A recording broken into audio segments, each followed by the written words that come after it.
오늘은 2025년 3월 26일 수요일입니다. 매일 성경 묵상 나눔 누가복음 15장 11절에서 32절을 묵상합니다. 본문을 읽습니다. 또 이르시되 어떤 사람에게 두 아들이 있는데 그 둘째가 아버지에게 말하게되 아버지여 재산 중에서 내게 돌아올 분깃을 내게 주소서 하는지라.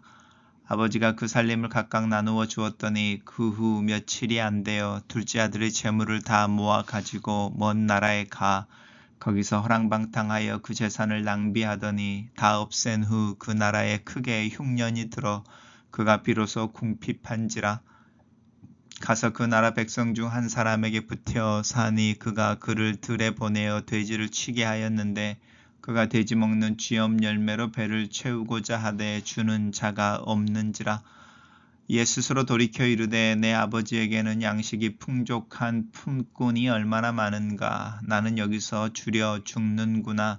내가 일어나 아버지께 가서 이르기를 아버지 내가 하늘과 아버지께 죄를 지었사오니 지금부터는 아버지의 아들이라 일컬음을 감당하지 못하겠나이다.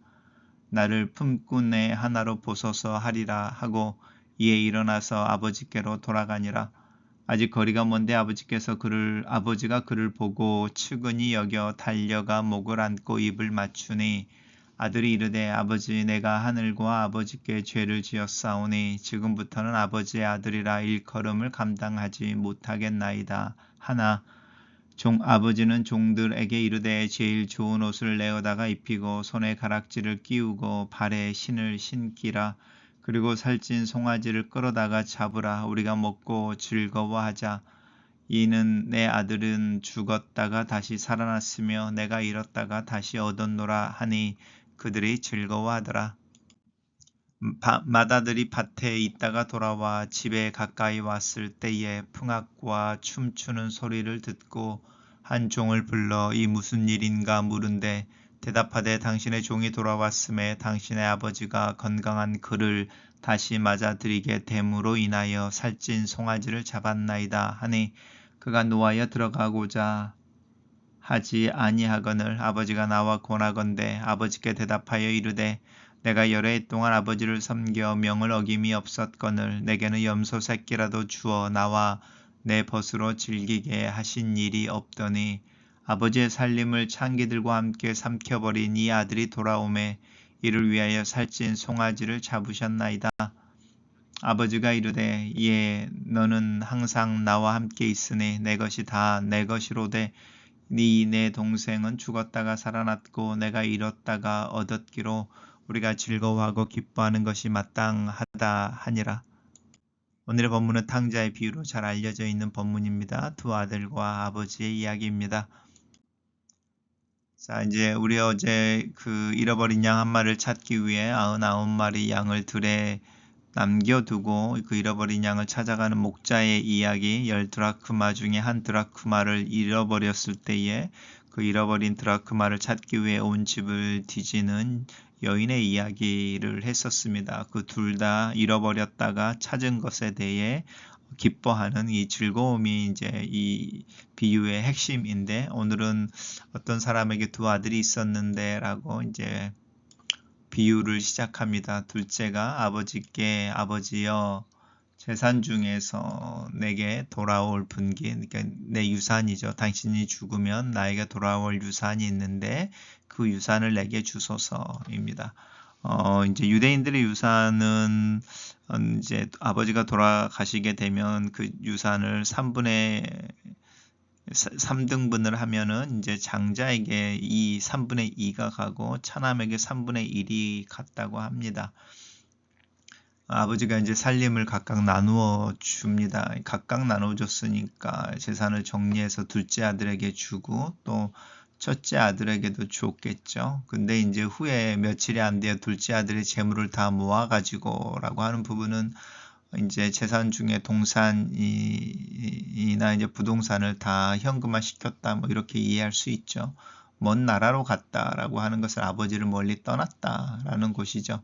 허랑방탕했다고 하는 것이 이제 뭐 그 나중에 맏아들이 형이 자기 동생을 비난하기 위해서 창기와 함께 이런 말을 쓰는데 이제 그런 뜻을 포함해서 이제 규모 없이 뭐 계획 없이 이제 이런 의미들을 가지고 있습니다. 재산을 다 낭비합니다. 그리고 이제 그 나라에 크게 흉년이 들어서 그가 비로소 궁핍해졌다. 이 비로소 궁핍해졌다라고 하는 부분은 이제 재산도 없는 상태에서 더 이상 이제 견딜 수 없는 상황이 된 거죠.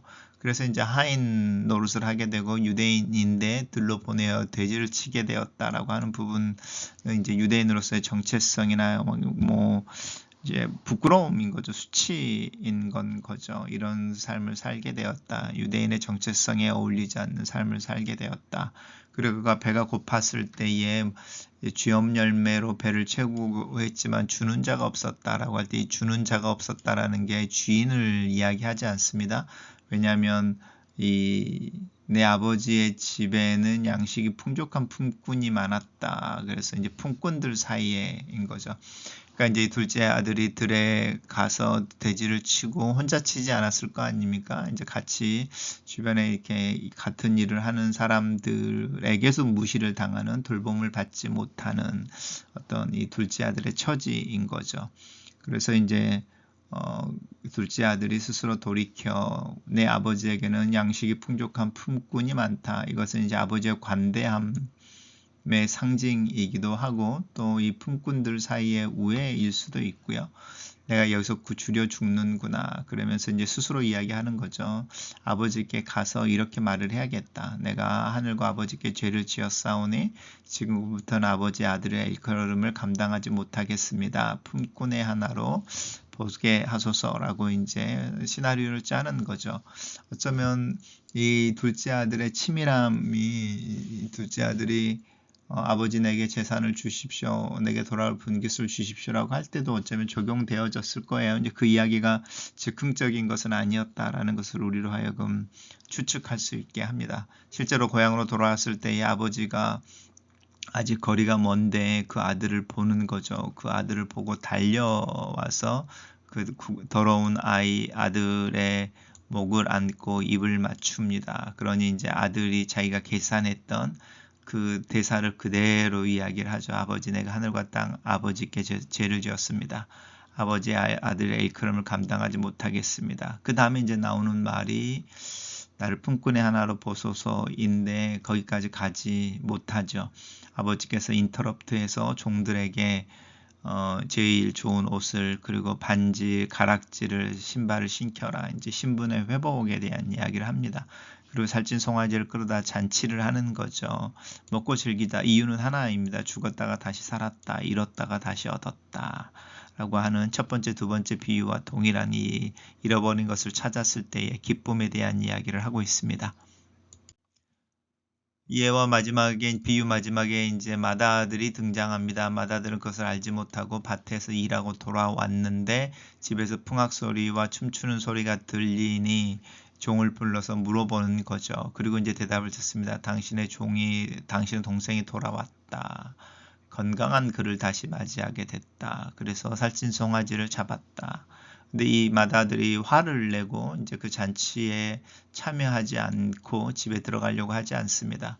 그러니 아버지가 아들을 위해서 맏아들을 위해서 집 밖으로 나와서 아들에게 이야기하죠. 그러니 이제 아버지에게 불평하는 모습을 보십시오. 맏아들의 이야기입니다. 내가 열흘 동안 아버지를 섬겼습니다.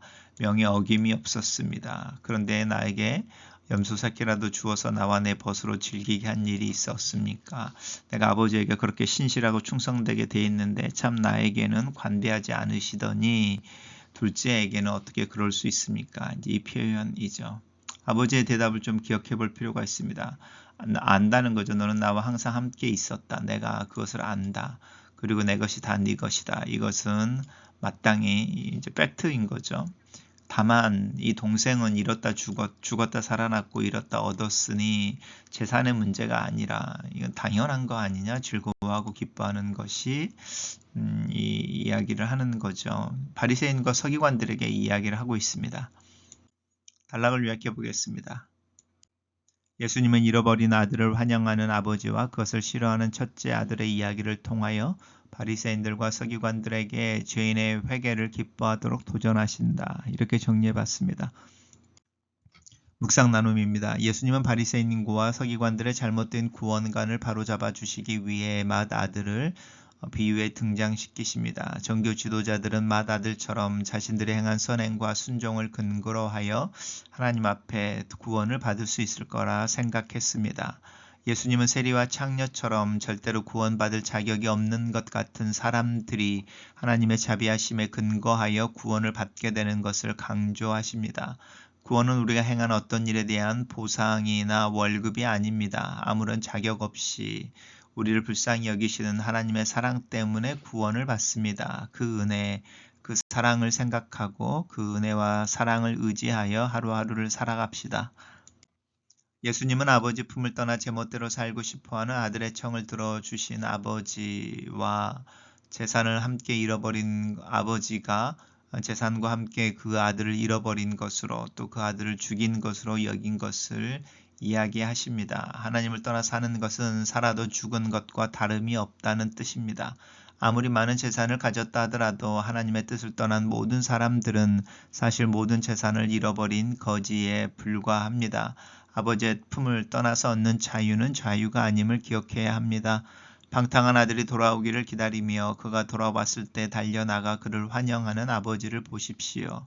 집을 나간 아들을 그리워하시는 아버지, 거지 몰골로 돌아오는 아들을 알아보고 그 아들을 반기고 안고 입맞추며 환영하는 그 아버지를 기억합시다. 그리고 그 사랑의 아버지의 품을 그리워하여 그 아버지에게로 나아갑시다. 아버지는 돌아온 아들에게 변명이나 고백, 설명이나 다짐을 요구하지 않습니다. 아들은 다만 일꾼이라도 아버지께 고용되기를 원하지만 아버지는 그 말을 입에서 나오기를 허락하지 않고 오히려 그 아들의 지위를 회복시켜 줍니다. 아들임을 인정하는 최고의 옷과 반지, 신을 신게 합니다. 아들을 위해서 큰 잔치를 엽니다. 나의 과거를 묻지 않고 아들로 온전하게 품어주시는 아버지의 품 안에서 나는 감격하고 기쁨을 누리고 있습니까? 동생을 환영하는 아버지를 향해 공평하지 않다고 화를 내는 맏아들을 봅니다. 자신은 아버지를 위해 집에 머물며 노예처럼 일했지만 자기를 위해서는 작은 잔치 한번 열어주지 않은 것을 불평합니다. 모든 것을 가졌지만 그 사실을 알지 못하고 그것을 누리지 못하면서 오히려 더 많은 보상을 요구하는 맏아들의 모습 속에서 하나님을 섬기는 것을 노예 의무 수행하듯 억지로 신앙생활하고 있는 나를 발견하지는 않습니까? 형식과 의무만 남아있고 사랑과 기쁨은 사라져버린 집안의 불행한 아들로 하루하루를 살고 있지는 않습니까? 하나님의 은혜는 아무런 자격이 없는 나를 구원하실 뿐 아니라 하나님 나라를 위해 수고하는 나를 위해 즐거워하며 풍성한 잔치를 베풀어 주고 계시는 것을 믿고 믿음으로 그 기쁨과 즐거움을 누려봅시다. 하나님과 함께 있는 것, 아버지와 함께 있는 그 자체가 나의 가장 큰 기쁨임을 기억합시다. 글로쓰는 기도입니다. 살아계신 하나님, 내 모습 속에서 맏아들의 모습을 발견할 때가 많이 있습니다. 억지로 하나님을 섬기고 예배하는 것처럼 착각에 빠질 때가 있습니다.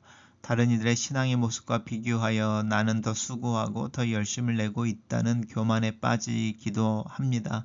하지만 자격을 묻지 않고 나를 품에 안으신 하나님의 사랑을 먼저 기억하고 그 품에 안겨 있는 것을 만족하게 도와주시옵소서. 주님을 기뻐하며 주님과 함께 있는 것을 기뻐하며 내 마음 깊은 곳에서 감사와 자원의 영을 새롭게 하여 주시옵소서. 예수님 이름으로 기도합니다. 아멘.